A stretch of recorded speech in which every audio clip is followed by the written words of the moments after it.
Selamat siang Bapak Ibu yang dikasihi Tuhan kita Yesus Kristus. Selamat datang dan selamat beribadah di rumah Tuhan.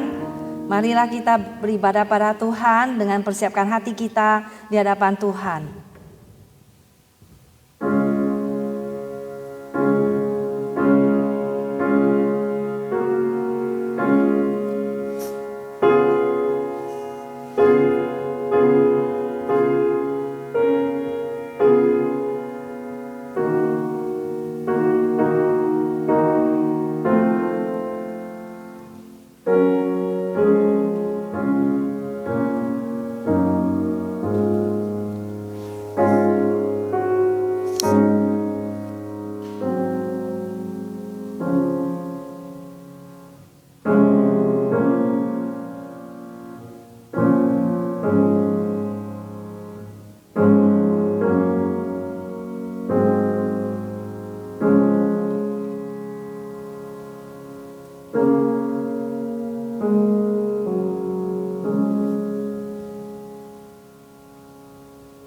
Ya Tuhan, Tuhan kami, betapa mulia nama-Mu di seluruh bumi. Keagungan-Mu yang mengatasi langit dinyanyikan. Dari mulut bayi-bayi dan anak-anak yang menyusui, telah Kau letakkan dasar kekuatan karena lawan-Mu, untuk membungkamkan musuh dan pendendam. Jika aku melihat langit-Mu, buatan jari-Mu, bulan dan bintang-bintang yang Kau tempatkan, apakah manusia sehingga Engkau mengingatnya? Apakah anak manusia sehingga Engkau mengindahkannya? Namun Engkau telah membuatnya hampir sama seperti Allah, dan telah memahkotainya dengan kemuliaan dan hormat. Engkau membuat dia berkuasa atas buatan tangan-Mu. Segala-galanya telah Kau letakkan di bawah kakinya. Kambing domba dan lembu sapi sekalian, juga binatang-binatang di padang, burung-burung di udara dan ikan-ikan di laut, dan apa yang melintasi arus lautan. Ya Tuhan, Tuhan kami, betapa mulianya nama-Mu di seluruh bumi. Kebaktian hari ini kita mulai demi nama Allah Bapa, Allah Putra dan Allah Roh Kudus. Tuna kiranya kasih dan damai sejahtera atas kita sekalian. Saudara sekalian, kita semua akan memuji Tuhan. Kita bersyukur pada Tuhan, hari ini kita boleh beribadah, berbakti kepada Tuhan di hari Sabat ini. Kita akan bangkit berdiri menyanyi nomor 24, Juru Selamat yang Ajaib. What a wonderful Savior. Kita mengucap syukur Tuhan Allah menurunkan Tuhan Yesus untuk menebus dosa kita. Kita akan memuji Tuhan nomor 24, Juru Selamat yang Ajaib.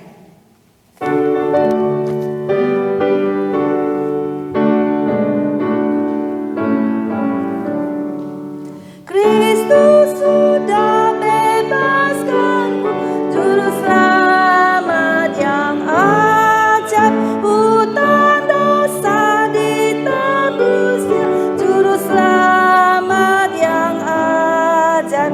Juru Selamat yang ajaib, ya Yesus Tuhanku.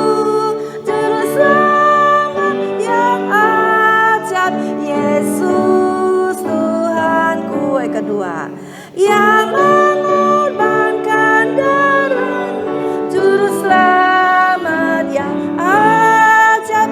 Ku dan Allah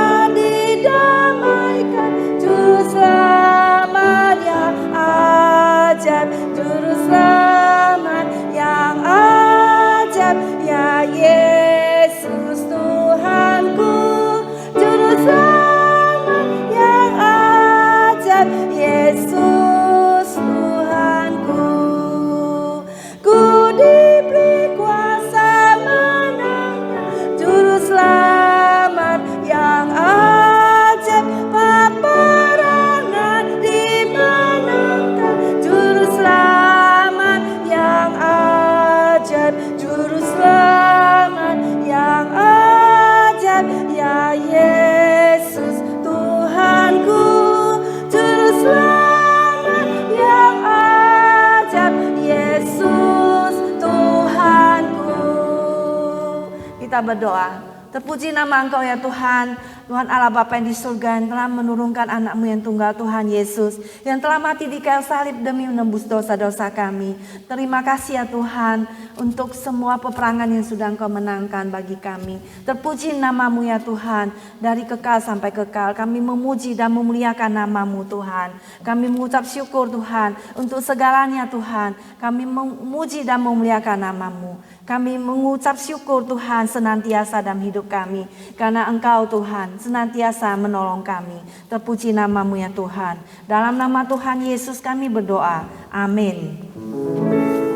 Hormat diberi bagi Bapa, Anak, dan Roh Kudus. Dari mula sampai sekarang dan seterusnya termulia. Amin. Amin. Kita persilakan duduk kembali dengan hormat.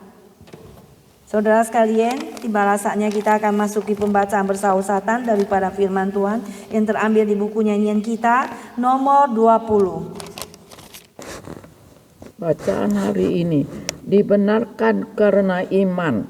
Sebab itu, kita yang dibenarkan karena iman, kita hidup dalam damai sejahtera dengan Allah oleh karena Tuhan kita Yesus Kristus. Karena keinginan daging adalah maut, tapi keinginan roh adalah hidup dan damai sejahtera. Yang hatinya teguh, kau jagai dengan damai sejahtera, sebab kepadamulah ia percaya.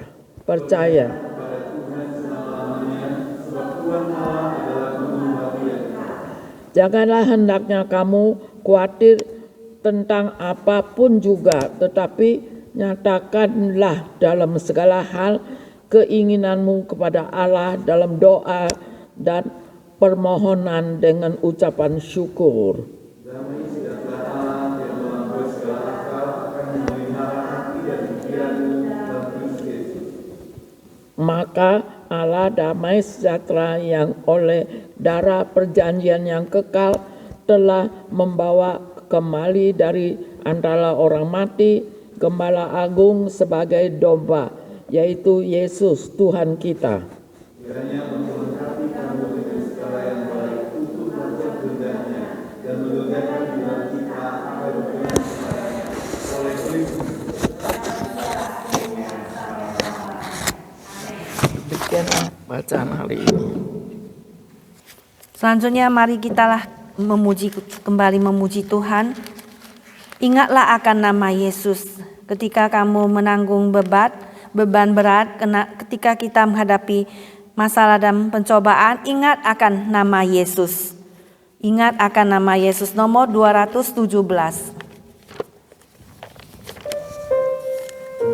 Nomor 217.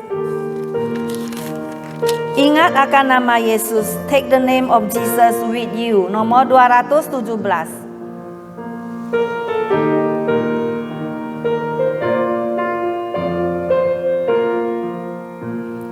Ingat akan nama Yesus, kau yang susah dan sedih. Nama yang menghiburkanmu kemanapun kau pergi. Inilah namanya pengharapan hidupku. Inilah namanya kesukaan kedua. Ingat akan nama Yesus, itulah perisaiku. Bila datang pencobaan, itu yang kepadamu. Di dalam namanya penghidupan hidupku. Indalah namanya kesukaan yang bagai. Ketiga, indah harum nama Yesus, ku suka memuturkan, ku beroleh penghiburan dan hatiku bergema. Indahlah namanya pengharapan hidupku. Indahlah namanya kesukaan yang bakal. Indah nama Yesus, kesukaan yang bakal. Saat ini saudara, kita akan mengikrarkan pengakuan iman kita yang terdapat di buku nyanyian 692 bagian belakang. Mari kita semua bangkit berdiri. 692 bagian belakang. Pengakuan iman rasuli. Aku percaya kepada Allah, Bapa yang Maha Kuasa, Kali langit dan bumi, dan kepada Yesus Kristus, Anaknya yang tunggal, Tuhan kita, yang dikandung daripada Roh Kudus, lahir dari anak darah Maria, yang menderita sengsara di bawah pemerintahan Pontius Pilatus, disalibkan, mati dan dikuburkan, turun ke dalam kerajaan maut. Pada hari yang ketiga, bangkit pula dari antara orang mati, naik ke surga, duduk di sebelah kanan Allah, Bapa yang Maha Kuasa, dan dari sana Ia akan datang untuk menghakimi orang yang hidup dan yang mati. Aku percaya kepada Roh Kudus, gereja yang kudus dan am, persekutuan orang kudus, pengampunan dosa, kebangkitan tubuh, dan hidup yang kekal. Amin. Kita tetap berdiri. Saya persilakan pada Ibu Betty untuk doa syafaat bagi kita semuanya. Mari kita sama-sama menundukkan kepala dan berdoa. Bapa kami dalam surga, kami datang ke hadirat-Mu ya Bapa di dalam nama Yesus Kristus. Terima kasih yang hari ini kami boleh berkumpul bersama-sama saudara iman di sini Tuhan. Untuk menghadap Engkau, terimalah puji-pujian yang kami naikkan Tuhan. Melalui lagu-lagu. Supaya doa-doa ini Tuhan, lagu-lagu ini boleh menjodoh dan keluar dari hati kami Tuhan. Terima kasih untuk kasih karunia-Mu. Terima kasih untuk kesetiaan-Mu Tuhan. Terima kasih Tuhan untuk semua yang telah Kau curahkan kepada kami satu persatu.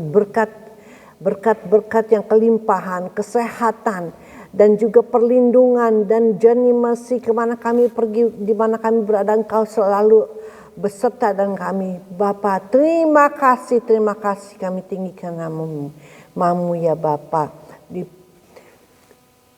Ditinggikanlah namamu, dibesarkan namamu. Kau kudus, Kau Tuhan yang sungguh heran, Tuhan yang penuh mujizat. Bapa kami dalam surga, pada siang hari ini Tuhan, kami datang kepada Engkau Tuhan. Kiranya Engkau akan menjamah kami satu persatu Tuhan. Supaya kami Tuhan dalam kehidupan ini Tuhan ingat selalu kepada Engkau dan akan tetap setia Tuhan. Setia untuk datang bersekutu bersama-sama sebab ini adalah kehendak-Mu. Sebab di firman-Mu berkata bahwa jangan lalaikan persekutuan bersama-sama dengan orang-orang yang beriman. Tuhan, kami percaya Tuhan, Engkau akan memeteraikan firman itu dalam hati kami satu persatu. Supaya kami ingat di mana kami bersatu, Engkau hadir di sini sesuai dengan firman-Mu. Berkata bila 2-3 orang bersekutu, Kau hadir di antara kami. Dan terima kasih Bapa, kami percaya di mana Kau hadir, Engkau tidak akan datang dengan tangan kosong, tapi Engkau akan selalu melindungi, menyertai, memberkati. Terutama Tuhan, grant us wisdom and revelation knowledge of You.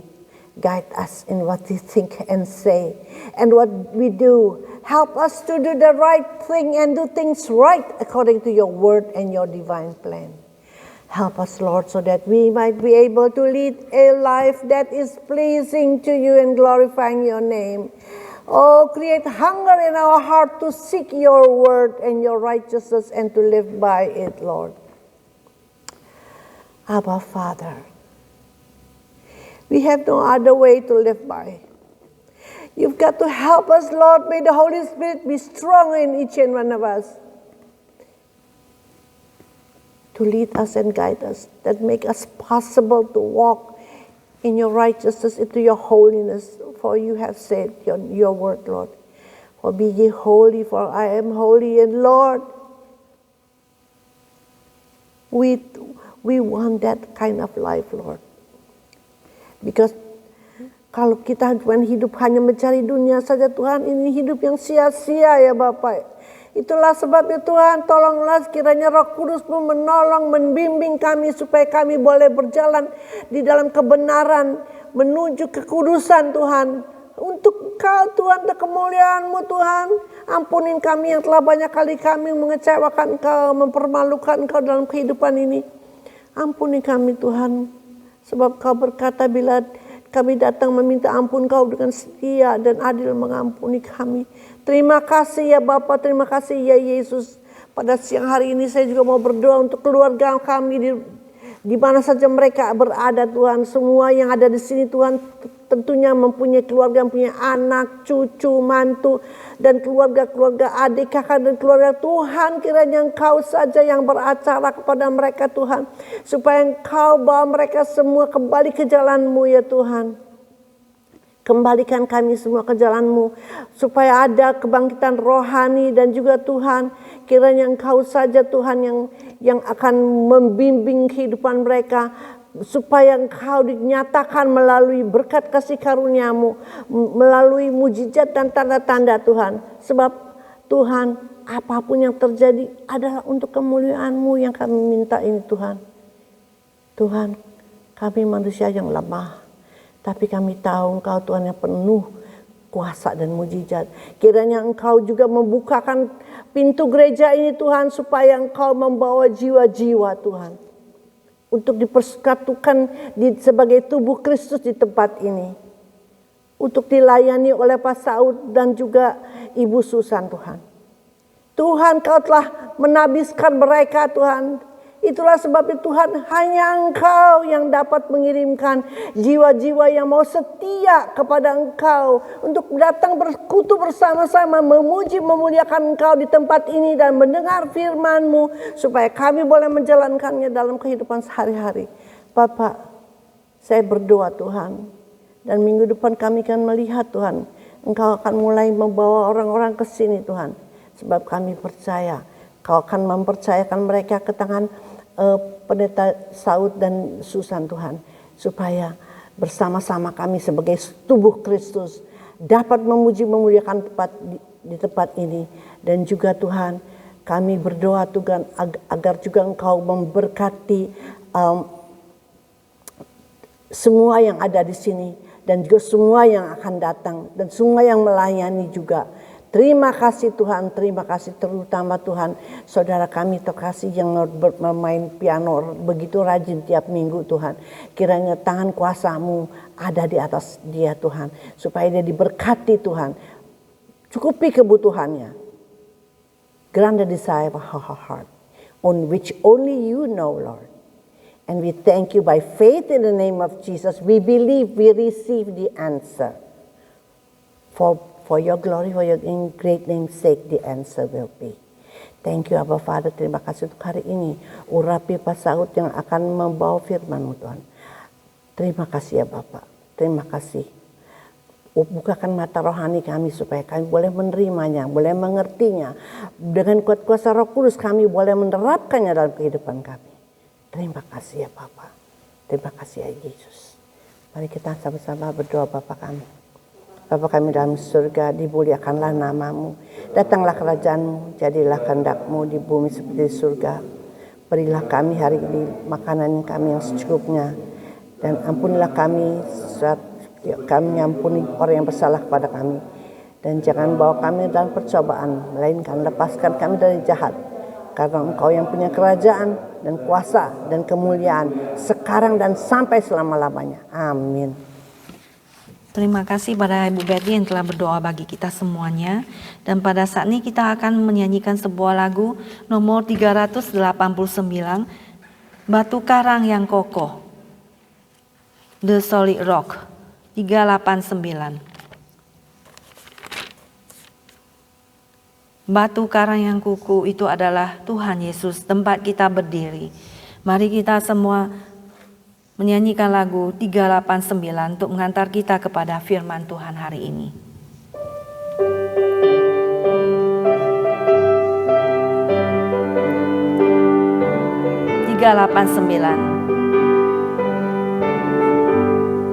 Tiada landasan lain, hanyalah pada darahnya. Tiada harapan lain, hanya ku sandar namanya.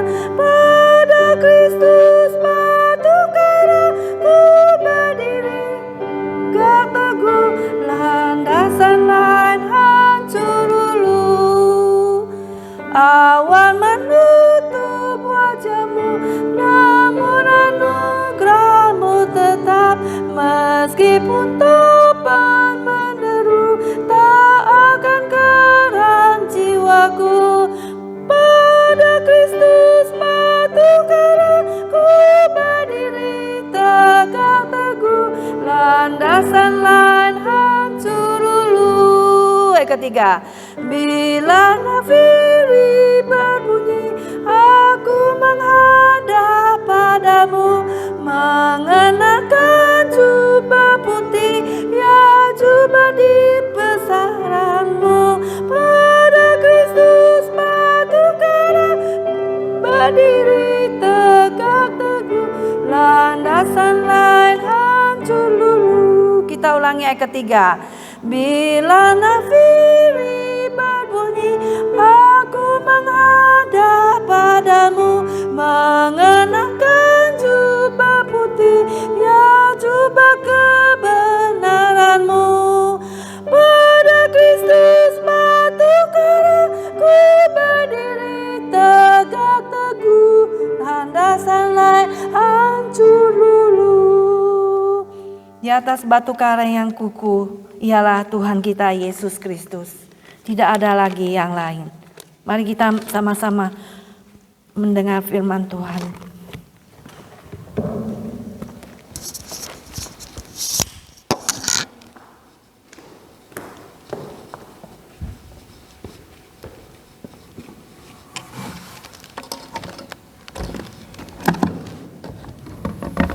Selamat siang Bapak Ibu sekalian yang saya kasih dalam Tuhan ya. Hari ini kita akan melihat satu tema yang akan kita renungkan bersama, yang saya berikan rahasia kesetiaan iman orang percaya. Rahasia kesetiaan iman orang percaya. Kita berdoa terlebih dahulu. Bapa di surga, terima kasih untuk puji-pujian yang kami boleh dengar. Terima kasih untuk persekutuan yang indah pada hari ini. Pakailah hamba-Mu Tuhan yang penuh dengan hina dina, penuh dengan kelemahan ini.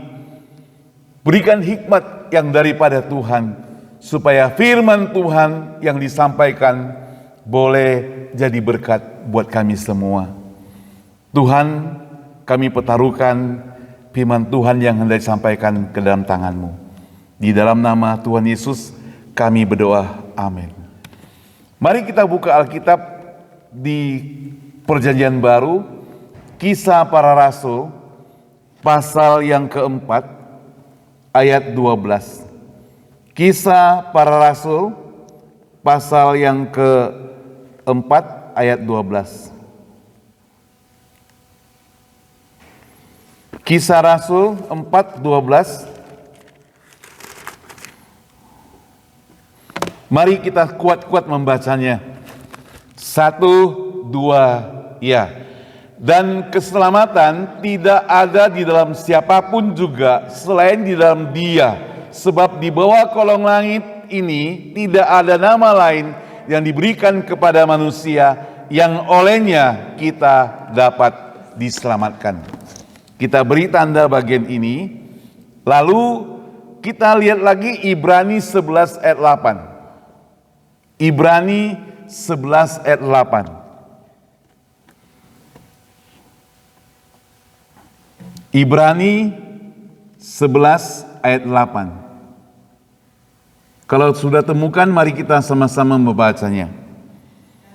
Karena iman Abraham taat ketika ia dipanggil untuk berangkat ke negeri yang akan diterimanya menjadi milik pusakanya.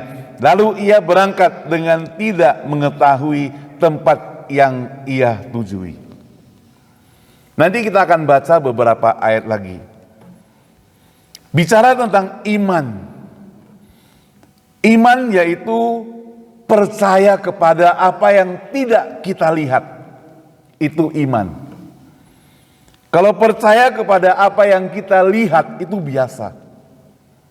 Ya kan ya? Sekarang percaya kepada ada apa yang tidak kita lihat. Ada satu istilah dikatakan bahwa keselamatan itu melalui iman. Bahasa Inggrisnya dikatakan salvation by faith. Keselamatan itu melalui iman. Nah, hari ini kita akan melihat bagaimana rahasia dari iman satu tokoh Alkitab pada Perjanjian Lama. Namanya Abraham, Bapak Abraham. Semua orang kenal dia ya. Kita belajar dari sekolah minggu kecil, kita sudah kenal nama ini, Bapak Abraham. Abraham itu juga disebut sebagai bapak segala iman, orang percaya. Maka di dalam Ibrani pasal 11 ayat 8 mencatat, dikatakan karena iman Abraham taat. Jadi karena iman maka Abraham taat. Ada ketaatan. Bapak Ibu sekalian yang dikasih Tuhan, taat itu tidak gampang. Taat itu artinya dia mau turuti. Kalau dalam bahasa keluarga, taat itu berarti mau turuti perintah orang tua. Kalau waktu zaman kita masih kecil, saya ingat sekali kita takut sekali sama orang tua. Papa mama ngomong apa saja kita takut. Zaman sekarang beda. Orang tua itu takut sama anaknya. Takut kepada anaknya. Saya heran. Dulu waktu anak-anak masih kecil, saya gak percaya itu. Sekarang sudah besar-besar, mereka sudah bisa ngomong balik, ya. Balas ngomongnya gitu. Ternyata di sekolah mereka diajarkan berdebat. Kita susah jadi orang tua. Anak kita pendiam, kita bilang kok diam sekali gitu. Tapi kalau anak kita suka ngomong, suka balas, cerewet sekali gitu. Pendiam susah, cerewet juga susah, maunya mendengar gitu ya. Nah, Abraham ini taat. Kita coba lihat bagaimana Abraham itu bisa taat. Di dalam Kejadian pasal 12, kalau Bapak Ibu mau baca, boleh buka. Dimulai dari ayat 1, Kejadian 12 ayat 1, firman Tuhan berbunyi demikian.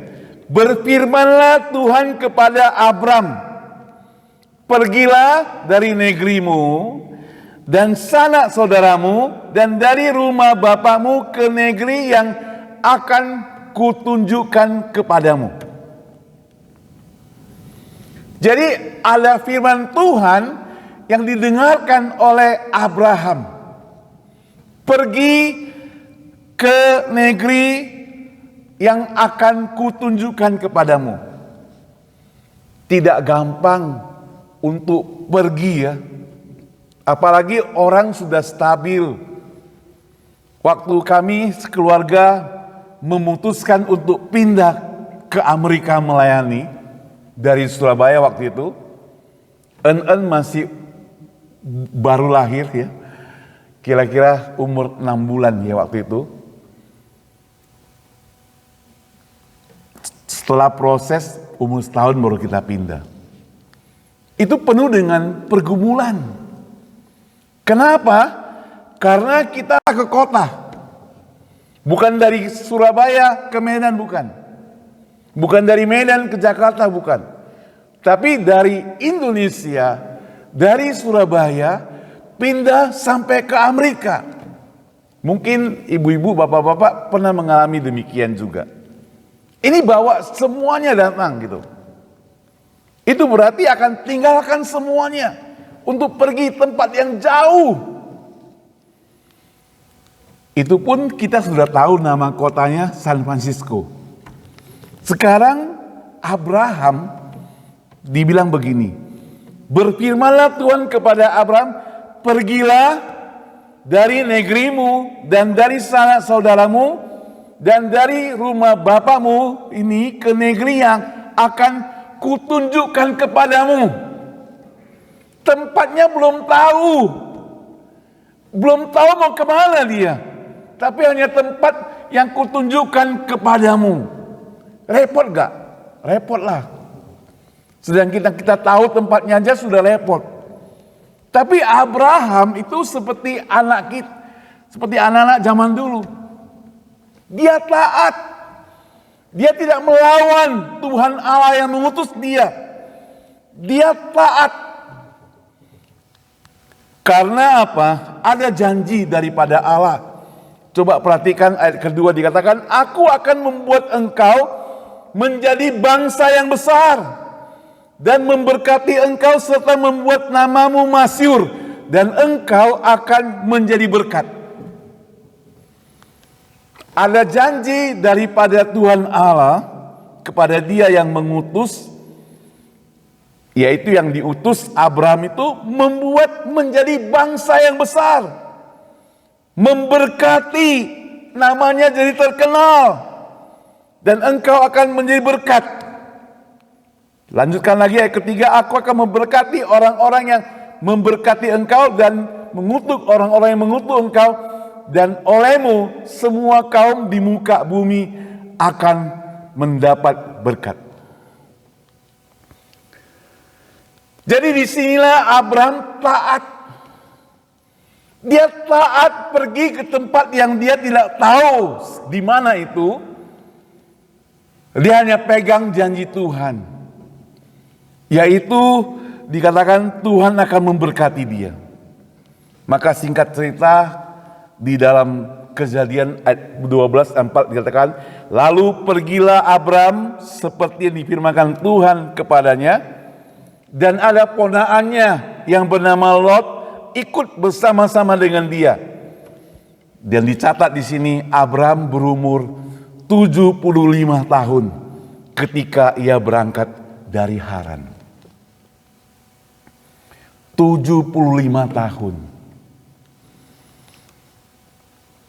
Waktu saya lihat foto, ingat-ingat anak-anak kami gitu ya. Karena saya gak berani compare dengan Bapak Ibu lebih senior daripada saya. Saya lihat waktu kami datang 20 tahun yang lalu, umurnya masih 40-an. Nanti bulan depan saya akan umur 60. Ngeri sekali. Dulu dengar orang bilang gocap itu udah setengah abad. Ini sekarang mau 60. Tante-tante udah 80, om 90. Wah, luar biasa. Ini sekarang mau 60. Tadinya saya pikir sudah tua. Tapi waktu saya baca ini, saya merasa terhibur. Ternyata masih muda. Abraham umur 75 tahun baru memulai lagi satu semangat yang baru. Ada panggilan Tuhan untuk dia untuk lakukan lagi sesuatu yang lebih hebat lagi. Maka dia pergi. Dia taat. Dia berangkat. Dengan demikian maka di dalam, kalau kita coba lihat dalam perjanjian baru ya, dibandingkan dalam Yakobus, coba kita buka kitab Yakobus itu setelah Ibrani, Yakobus pasal yang kedua, ayat yang ke-17.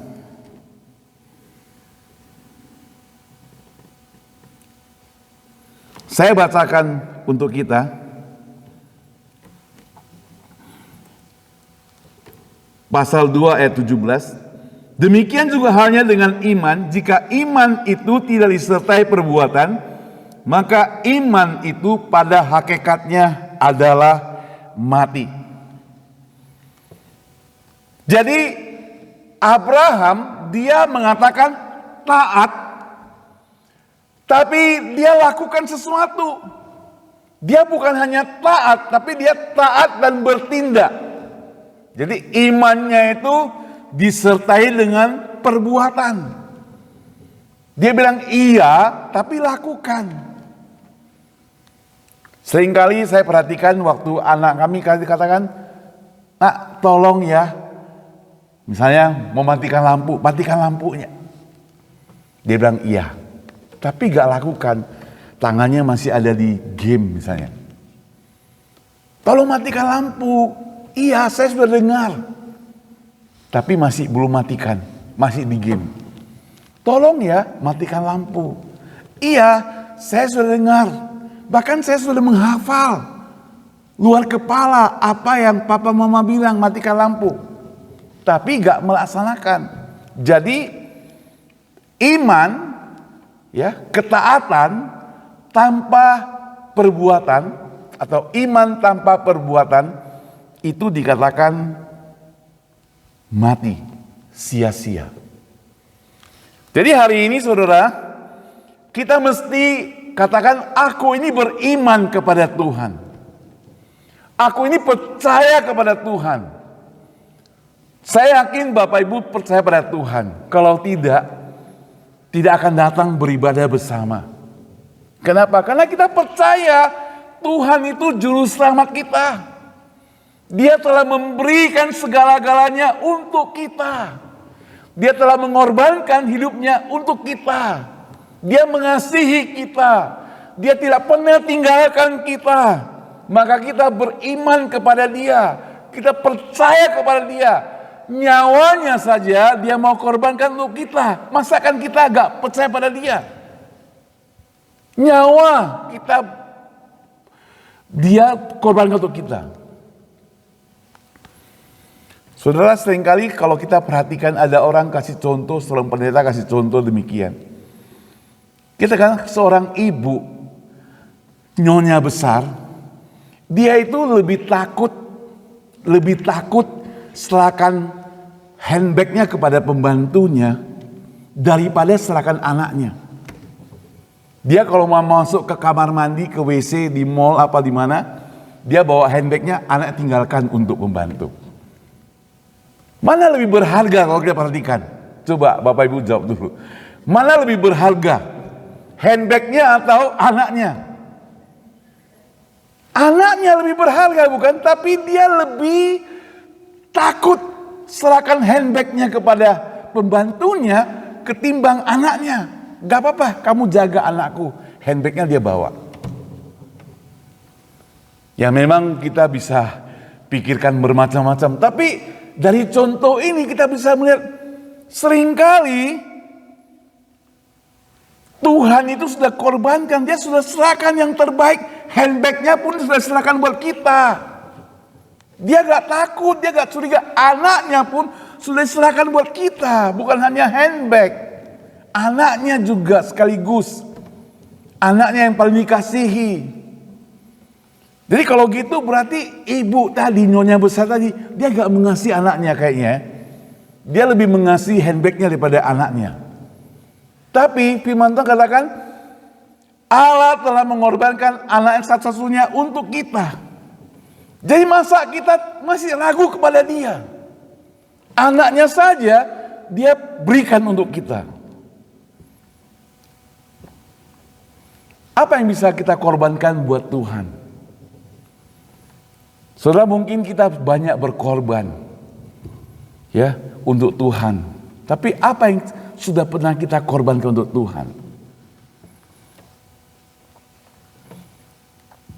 Kita tidak perlu bicara tentang uang, nanti salah pengertian daripada kita. Pikirnya pendeta kok minta uang. Bukan. Saya kasih contoh. Salah satu yang menurut saya ini, Jessica ini waktu dia tamat SMA, dia diterima di San Francisco State. Dia juga diterima di UC Davis dan tempat-tempat lain. Waktu itu kita bilang sama dia, Jess, waktu itu masih baru tamat SMA, jangan pergi jauh-jauh. Kenapa? Karena kalau kamu dekat, kamu bisa ikut melayani. Kalau kamu jauh, gak bisa gitu. Akhirnya dia mau dengar kita, dia korbankan UC-nya. UC, kan orang suka UC Davis, UC apa. Dia ambil sampai State. Sampai hari ini, dia udah tamat. Dia udah kerja, juga sudah 5-6 tahun kerja, tapi jurusan yang dia mau dia tidak suka. Dia jurusan finance atau apa, dia kerja di kantor, dia gak betah. Dia selalu bilang mau jadi guru. Iman bapaknya ini gak kuat, gak seperti anaknya gitu ya. Karena bapaknya dulu jadi guru. Bapaknya bilang sama dia, jangan jadi guru lah. Kamu jadi yang lain saja. Tapi dia mau jadi guru. Dia tinggalkan pekerjaannya itu, dia mau sekolah jadi guru. Dan puji Tuhan, hari ini sudah separuh sekolahnya untuk masternya. Dan dia sudah dapat pekerjaan sebagai guru. Dia senang sekali itu. Walaupun untuk mendapatkan itu dia harus berkorban.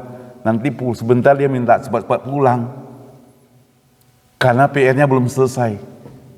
Dia kerja sampai tengah malam, sampai jam 3. Kalau ada acara gereja, dia kerja sampai pagi lagi.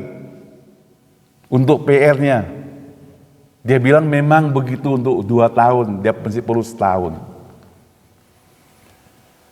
Ya, saya bersyukur ya. Saya dan Ibu San bersyukur punya anak yang walaupun kami tidak katakan dia 100% anak yang baik, tapi kita bisa sama-sama melayani Tuhan. Bagi saya itu satu berkat Tuhan. Dengan iman, kepercayaan yang sungguh-sungguh. Kemarin kita ikut dalam ibadah penghiburan di tempatnya Mary ya. Pendetanya sharing bahwasanya dia itu pemain bulu tangkis juara dunia di Indonesia, juara dunia. Tapi karena kakinya itu sakit, akhirnya dia melihat Yesus di kolam renang. Dia percaya pada dia dan dia dipanggil untuk melayani, pindah ke Amerika. Tapi di sini fokusnya berubah katanya. Dia tergiur waktu orang minta dia melatih apa? Main bulu tangkis, dibayar 1 jam 80 sampai $150 katanya gitu. Dan dia latih terus. Dan 2,5 tahun ini kakinya itu sekarang katanya sudah sakit parah, bengkak. Sudah 2,5 tahun dia sakit. Itu karena kesalahannya sendiri. Karena Tuhan suruh dia melayani, tapi dia datang mencari uang katanya. Dia tinggalkan itu semua. Nah saudara yang saya katakan Tuhan, apa yang kita korbankan buat Tuhan? Abraham, dia rela tinggalkan semuanya, mau taat kepada Tuhan, ikut Tuhan. Seringkali kita lebih fokus kepada yang dunia ini, yang sementara kita tinggalkan yang kekal itu. Yakobus 2:18 mencatat, tetapi mungkin ada orang berkata, padamu ada iman, padaku ada perbuatan. Aku akan menjawab dia, tunjukkan kepadaku imanmu itu tanpa perbuatan, dan aku akan tunjukkan kepadamu imanku dengan perbuatan-perbuatanku. Iman disertai perbuatan. Tunjukkan iman kita dengan perbuatan-perbuatan kita. Engkau percaya bahwa hanya ada satu Allah saja itu baik, tapi setan-setan pun juga percaya akan hal itu, dan mereka gemetar. Kalau hanya percaya kepada Tuhan saja tidak cukup, tapi harus serahkan hidup kita, karena setan-setan pun juga percaya. Setan juga percaya bahwa Yesus itu Tuhan. Yang menjadi masalah adalah kita harus lebih daripada itu, kita percaya dan serahkan hidup kita seluruh kepada Dia. Maka di sini dikatakan keselamatan itu melalui iman. Tadi kita sudah baca Kisah Rasul, di bawah kolong langit tidak ada yang dapat menyelamatkan kita kecuali melalui Yesus Kristus. Saudara yang saya kasihi Tuhan, Abraham harus taat kepada Tuhan. Taat kepada Tuhan. Tapi waktu dia mau taat pada Tuhan, ada masalah enggak? Ada. Itu Lot, ponaan yang dia bawa itu, pergi bersama-sama. Lalu mereka berjalan dalam padang belantara. Lalu mereka kan bertambah banyak gitu kan, perjalanannya kan perlu waktu. Bertambah banyak, terjadi perkelahian antara pegawai Abraham dengan pegawai Lot. Terjadi perkelahian. Apa yang terjadi? Mereka saling memperebutkan sumur. Memang saya pikir-pikir seringkali ya, teman baik sama-sama, family juga, keluarga sama-sama buka usaha. Kalau sudah maju, mulailah apa? Mata jadi hijau. Lihat yang hijau-hijau itu uang gitu. Sering terjadi perkelahian, bahkan antara anak dan orang tua terjadi pemisahan. Saya dulu pernah dengar cerita, ada restoran mie keluarga di sini kan ya. Kita gak usah sebut namanya lah ya, di Bay Area terkenal satu mie noodle terkenal. Keluarga punya, katanya bertengkar mereka. Jadi noodle yang lain, jadi merek yang lain. Bertengkar lagi, jadi merek yang lain. Jadi banyak berkembang noodle-noodlenya, tapi merek-mereknya lain. Padahal dulu satu keluarga. Kalau sudah melihat uang, dia sudah berpisah. Demikian juga Lot dan Abraham. Mereka terjadi perselisihan. Apa yang terjadi? Pada waktu perselisihan itu, sekali lagi Abraham mesti taat kepada Tuhan. Dia persilakan ponaannya itu untuk memilih duluan mana yang mau kamu mau. Tanah yang subur, si ponaannya masih muda itu pilih yang bagus-bagus. Tanah yang subur, tempat-tempat yang makmur dia pilih. Tempat-tempat yang luar biasa dia dapatkan.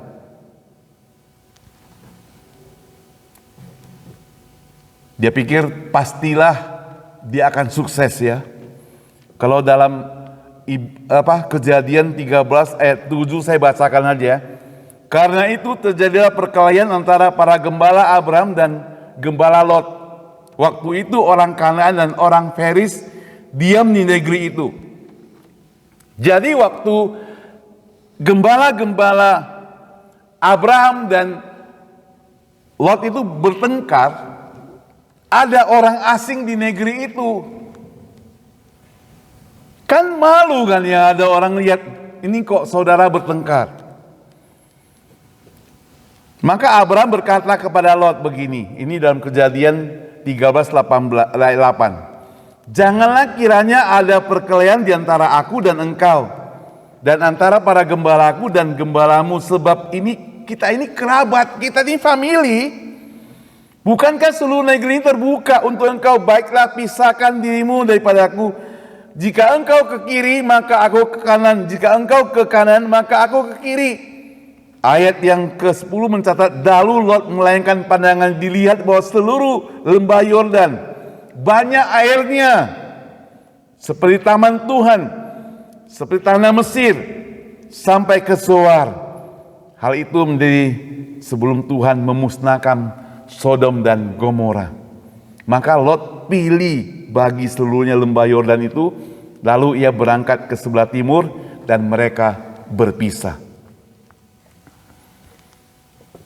Artinya apa? Artinya Abraham si paman itu karena memilih yang terakhir, dia dapat yang jelek-jelek. Iya kan? Tapi Tuhan tidak pernah tinggal diam terhadap orang yang dipilihnya, orang yang dipanggilnya. Dia mengubah yang jelek itu menjadi baik. Bahkan apa yang dipilih Lot itu Alkitab mencatat dimusnahkan, karena orang-orang sana penuh dengan kejahatan. Saudara yang saya kasih Tuhan, Abraham tidak dendam kepada Lot. Abraham walaupun dia dirugikan, dia tidak pernah dendam kepada Lot. Sekali lagi bicara tentang ketaatan dan kesetiaan. Karena iman kepada Allah, maka Abraham tetap setia pada Tuhan. Dia bahkan sayang kepada ponakannya itu. Walaupun ponakannya itu sudah apa? Sudah mengambil yang baik-baik kepada dia. Seorang hamba Tuhan di kampus kami dulu, dia khotbah bagian ini dengan salah satu isinya dia katakan mengalah, tapi tidak harus kalah. Ya. Maka saya waktu itu pernah sharing mengalah untuk mengalahkan. Kadang kita pikir kalau kita sudah mengalah ya sudah habis. Ini enggak. Abraham sudah mengalah. Kasih engkau duluan ponakanku. Engkau pilih duluan. Tapi tempat itu akan dimusnahkan. Karena penuh dengan kejahatan. Maka di dalam Kejadian 18, kalau Bapak Ibu mau baca, mau lihat di sini. Apa doa Abraham karena kejadian ini? Dia bilang begini, Abraham datang, ayat 23. Kejadian 18:23. Abraham datang mendekat dan berkata, apakah engkau akan melenyapkan orang benar bersama-sama dengan orang fasik? Maksudnya, apakah engkau Allah akan melenyapkan orang benar bersama-sama dengan orang fasik di kota Sodom dan Gomora itu? Maka ayat 24, bagaimana sekiranya ada 50 orang benar dalam kota ini? Apakah engkau akan melenyapkan tempat ini dan tidakkah engkau mengampuninya karena 50 orang ada dalam ini? Kalau ada 50 orang benar dalam kota ini, apakah engkau akan lenyapkan? Ayat 25 mencatat, jauhlah kiranya daripadamu untuk berbuat demikian, membunuh orang benar bersama-sama dengan orang fasik, sehingga orang benar itu seolah-olah sama dengan orang fasik. Jauhlah kiranya yang demikian daripadamu, masakan hakim segenap bumi tidak menghukum dengan adil. Lalu ayat 26 mencatat demikian. Tuhan berfirman, jika kudapati 50 orang benar dalam kota Sodom, aku akan mengampuni seluruh tempat itu karena mereka. Abraham menjawab, sesungguhnya aku telah memberanikan diri berkata kepadamu Tuhan, walau aku debu dan abu. Sekiranya kurang dari 5 orang dari 50, artinya 45. Apakah engkau akan memusnahkan seluruh kota itu? Kalau hanya 45, apakah engkau akan musnahkan? Lalu Abraham melanjutkan perkataannya kepadanya, sekiranya 40, apakah akan dimusnahkan?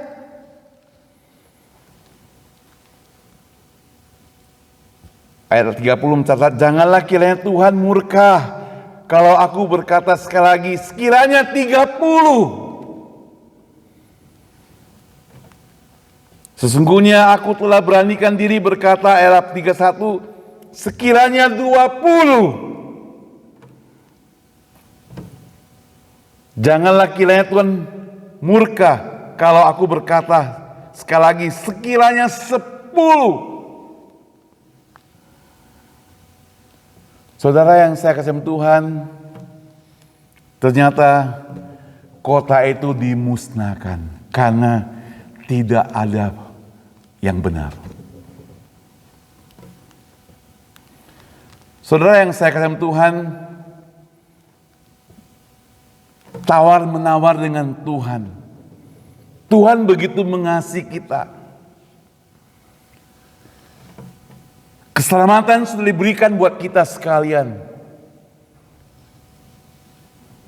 Kita mau katakan pada Tuhan, Tuhan, seandainya aku diberikan tubuh yang sehat,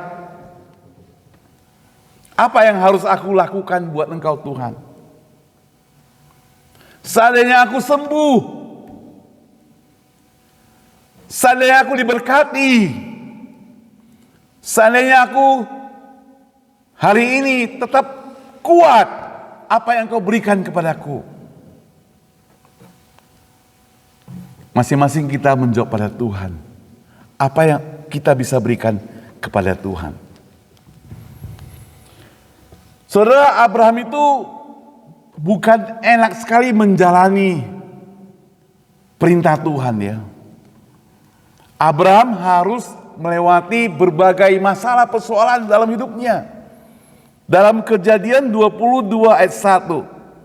Setelah semuanya itu, maka sekarang Allah mencoba Abraham. Ia berfirman kepadanya, Abraham, lalu sabda Tuhan 22 ayat 2, ambillah anakmu yang tunggal yang engkau kasihi, yakni Ishak, pergilah ke tanah Moria dan persembahkanlah dia di sana sebagai korban bakaran pada salah satu gunung yang akan kukatakan kepadamu. Keesokan harinya, pagi-pagi bangunlah Abraham. Ia memasang pelana keledainya, lalu memanggil 2 orang bujangnya beserta Ishak anaknya. Ia membelah juga kayu untuk korban bakaran itu. Lalu pergilah dan ia pergi ke tempat yang dikatakan Allah kepadanya.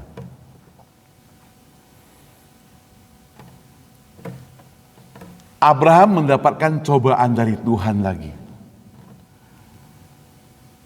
Tuhan berfirman kepada Abraham, ini ada anakmu yang tunggal. Sebenarnya ada anak yang lain, ada Ismail. Tapi Tuhan menyebutnya sebagai anak yang tunggal, yang engkau kasihi, yang berkenan. Saudara, Tuhan itu, Allah berjanji kepada Abraham, tadi kita sudah baca, akan memberkati dia dengan apa? Dengan keturunan seperti bintang-bintang, pasir banyaknya. Tapi istrinya itu mandul, kalau dalam cerita Alkitab. Lalu dia berdoa pada Tuhan. Tuhan katakan, firman Tuhan ini memberkati dia pada waktu dia tadi umur berapa? 75. Dia tunggu sampai 25 tahun, gak ada jawaban daripada Tuhan. Tapi Tuhan memperbaharui janjinya lagi. 25 tahun, anaknya itu baru lahir. Sekarang dibesarkan, diperkirakan sudah berumur 25. Tuhan Allah suruh dia korbankan anaknya. Jadi sebenarnya dia sudah menunggu 25 tahun, ditambah lagi membesarkan 25 tahun, sekarang disuruh korbankan anaknya. Tidak gampang sebagai seorang tua, seorang ayah atau ibu mengorbankan anak. Seringkali kalau kita melihat anak kita sakit, mungkin kita bilang lebih baik aku yang sakit daripada anak kita yang sakit. Abraham diminta untuk korbankan. Sekali lagi Abraham dengan iman, dia harus taat kepada Tuhan Allah. Maka Alkitab mencatat di dalam pasal 22 ayat 3 tadi, besok paginya, pagi-pagi benar, bangunlah Abraham. Kenapa harus pagi-pagi? Kalau siang-siang orang lain lihat. Kenapa ada apa ini dengan Abraham mau pergi mengorbankan korban bakaran tapi gak bawa apa-apa. Hanya bawa anak sama 2 orang bujang. Lalu kalau istrinya tahu, dicegat lagi, gak jadi berangkat. Maka pagi-pagi benar, orang gak lihat, dia berangkat ke sana, gak ada godaan, dia berangkat ke sana. Tujuannya adalah mempersembahkan anaknya. Itu iman dan ketaatan daripada Abraham. Dan Alkitab mencatat ketika dia menghunus pedang, ada malaikat yang mencegah dia. Katanya di sini sudah tersedia yang harus engkau korbankan. Kenapa tidak disediakan waktu dia di bawah gunung? Kalau waktu di bawah gunung disediakan berarti tidak ada ujian iman apa-apa. Tapi sudah sampai di atas, Tuhan gantikan itu. Tuhan Allah telah membuktikan bahwa Abraham itu setia. Saudara, kita menjalani iman kerohanian hari ini. Sampai rambut, tadi saya lihat di kaca ada putih, ada alis putih 1, 2, mau dicabut nanti tumbuh lagi kan ya. Rambut juga sudah botak, sudah putih. Sampai putih rambutmu. Apakah kita tetap setia pada Tuhan? Firman Tuhan katakan sampai putih rambutmu, aku tetap menggendong engkau. Luar biasa ya. Sampai kita lanjut usia, Tuhan tetap bersama-sama kita. Tuhan begitu setia. Karena dia menyelamatkan kita, dia korbankan anaknya. Yaitu Yesus untuk kita. Maka kita tetap harus setia kepada dia. Kalau ada siapa saja yang benar, kita tetap ada setia pada Tuhan. Di ruangan ini ada berapa orang yang benar. Mari kita serahkan, tetap setia pada Tuhan. Tuhan tetap mengasihi kita. Tuhan tidak mengasihi orang yang tidak benar perbuatannya. Tidak benar, dia bertobat kembali menjadi orang benar, mendapatkan kasih pada Tuhan. Saudara yang dikasih Tuhan, saya harap ini pergumulan kita di tempat ini juga, kesetiaan itu sangat penting kepada Tuhan. Karena pengorbanan Tuhan itu telah korbankan yang sangat berharga. Apakah kita berani korbankan yang berharga daripada harta kita itu demi untuk Tuhan? Jangan gara-gara kita mau dapat sesuatu yang berharga di dunia ini, kita korbankan Tuhan. Kita perlu hati-hati. Apapun yang terjadi dalam hidup kita, ada orang yang menyakiti kita seperti Lot, ponakannya menyakiti Abraham. Dia tetap mendoakan Abraham. Dia tidak akan tinggalkan Tuhan hanya gara-gara orang lain berbuat jahat pada dia. Dia tidak akan tinggalkan Tuhan hanya gara-gara orang menyakiti hatinya. Tidak demikian. Dia tetap setia pada Tuhan. Dia tidak pernah goyah terhadap Tuhan. Walaupun Abraham bukan orang sempurna. Dia pernah dijebak oleh istrinya. Akhirnya dia kawin lagi dengan budaknya. Itu terjadi dalam iman Abraham karena manusia tidak sempurna. Tapi di dalam ketidaksempurnaan Abraham ini, dia punya iman yang berdiri kokoh, tetap setia kepada Tuhan. Mari kita belajar seperti dia, karena Yesus sudah mati untuk kita. Dia sudah mengorbankan anaknya untuk, Allah sudah mengorbankan anak untuk kita. Maka kita tidak ada alasan untuk setia pada Tuhan. Dalam hal apapun, yang kecil maupun besar. Mari kita berdoa. Mau minta Ibu Susan pimpin dalam doa. Ya Bapa di dalam surga, mohon kami ya Bapa di dalam kehidupan perjalanan kami bersama dengan Engkau, sampai kami tua, sampai kami menjadi rambut Tuhan, biarlah kami tetap mengikut Engkau, tetap setia kepada Engkau. Apapun yang terjadi, tantangan, godaan, pencobaan, masalah Tuhan, penganiayaan atau apapun Tuhan, tolonglah kami Tuhan tetap memandang Engkau Tuhan yang telah setia, yang telah mati bagi kami Tuhan. Tolonglah kami Tuhan Yesus, untuk kami tetap bersandar kepada-Mu Tuhan, untuk kami tetap melihat kepada-Mu. Hanya di dalam nama Tuhan Yesus kami berdoa. Amin. Saya sarankan kepada Ibu Susan kembali. Tapi sebelumnya saya mau kasih pengumuman sebentar ya. Soalnya kita bersyukur ya, minggu lalu kita, jadi nanti gak usah pengumuman lagi ya. Kita bersyukur minggu lalu kita ada jalankan persembahan untuk program anak-anak sekolah ya. Kita butuh untuk mendukung 4 orang anak. Kita doakan 4 orang anak ini dengan biaya 1 bulan, 1 anak itu 30 US dollar ya. Jadi sebenarnya 1 bulan kita hanya perlu bantuan untuk mereka itu 120 ya.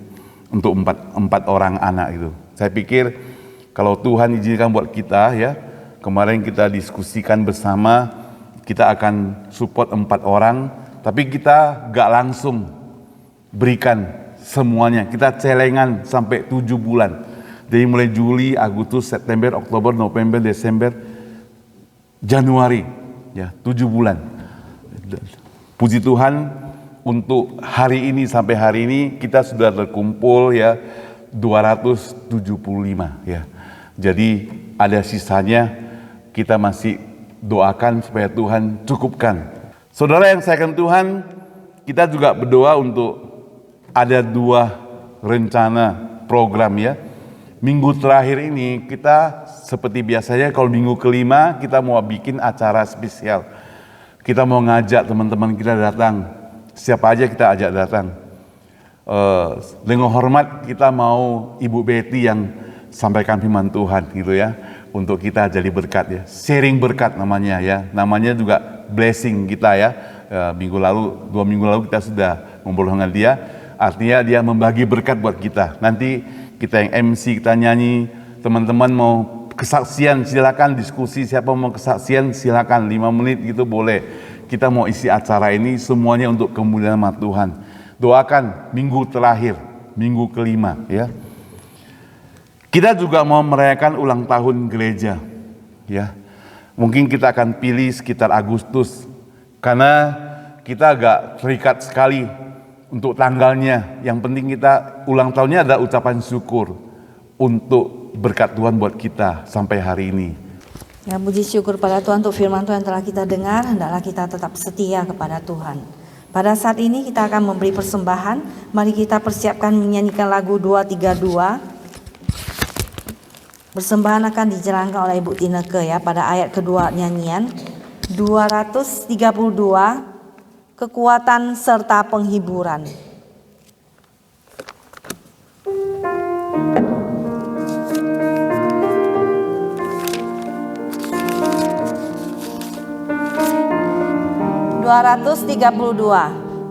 Kekuatan serta penghiburan diberikan Tuhan padaku. Tiap hari aku dibimbingnya, tiap jam dihibur hatiku, dan sesuai dengan hikmat Tuhan, ku diberi apa yang ku perlu. Suka dan derita bergantian, aku akan memperkuat imanku. Persembahan dijalankan. Tiap hari Tuhan besertaku, diberi rahmatnya tiap jam, diangkatnya bila aku jatuh, dihalaukan musuhku kejam. Yang namanya Tuhan kuasa, Bapa yang kekal dan abadi, tak dalam suka dan duka, akan menguatkan hatiku. Kita bangkit berdiri. Saya silakan Ibu Tineke untuk doa persembahan.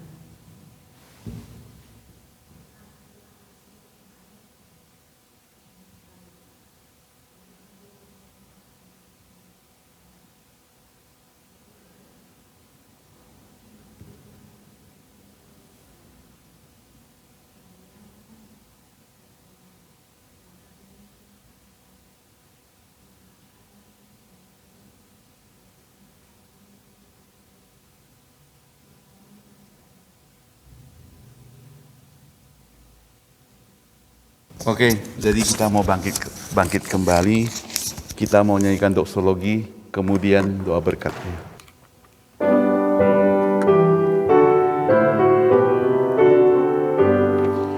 Puji Allah Bapa Putra, puji Allah Roh Kudus, ketiganya yang esa, pohon selamat sumber berkat.